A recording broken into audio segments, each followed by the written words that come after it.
तो नमस्कार मित्रों અને સ્વાગત છે તમારા બધાનું ફરીથી આજના નવા વિડીયોમાં અને વિડીયોમાં ભાઈ વાત કરવાની છે કીર્તિ પટેલના એક્સિડન્ટ વિશે। તો કીર્તિ પટેલનું જે એક્સિડન્ટની અફવા ફેલાઈ હતી અને ઘણા બધી વિડીયો સામે આવ્યા હતા અને સ્ક્રીન ઉપર તમે જોઈ શકો છો કે અત્યારે જે વિડીયો ચાલી રહ્યો છે તે વિડીયો ધારી વિસાવદર રોડ ઉપરનો કીર્તિ પટેલનો એક્સિડન્ટનો વિડીયો હોય તેવું બતાવવામાં આવ્યું હતું સોશિયલ મીડિયામાં। તો તેને લઈ અને કીર્તિ પટેલને જ્યારે આ વાતની ખબર પડી ત્યારે કીર્તિ પટેલ એકદમ ગુસ્સે થઈ ગઈ હતી અને એકદમ જે સોશિયલ મીડિયામાં જે વિડીયો ફેલાવવાવાળા છે અને જે ફેક વિડીયો ફેલાવ્યો છે એને કરારો જવાબ દીધો છે।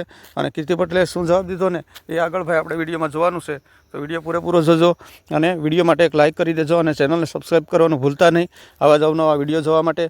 તો આગળ આપણે જોવાનું એ છે કે કીર્તિ પટેલે જે જવાબ દીધો છે એમાં બધાને ધમકી આપી છે કે બધાના જે ઈંડા છે મારા હાથમાં છે અને બધાના ઈંડા છે એ મારે ફોડવાના છે અને એક એક વ્યક્તિને જવાબ દેવાનો છે અને કદાચ હું મરી જઈને તો હું ભૂત થઈને આવીશ અને ભૂત થઈને આવીને પણ બધાને જવાબ દેવાની છું।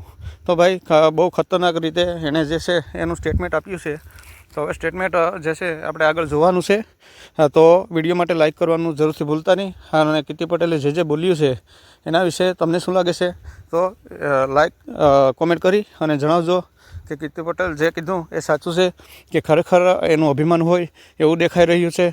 તો ખરેખર કીર્તિ પટેલનો જે ગુસ્સો છે એ એકદમ સાતમા આસમાન છે। આવો જોઈએ વિડીયો। બહુ બધાના મને કોલ આવે છે કે કીર્તિનું એક્સિડન્ટ થઈ ગયું છે અને ઓલી સમજો ઉલડી ગયેલી ગાડી કોકની મારામ બતાવે છે પણ કાંઈ વાંધો નહીં।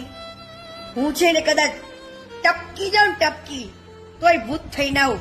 જે મેટરો લઈને બેઠી છું ને વાલા ઈંડા તો ફોડીને રહીશ હો ભાઈ। હજુ ઈંડાની ભુરજી બનાવવાની બાકી છે વાલા।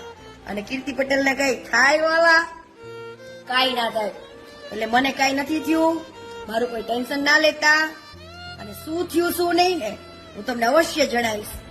જય મહાકાલ હર મહાદેવ। બાદશાહ બોલે બાદશાહ જીવતો બાદશાહ હો ભાઈ।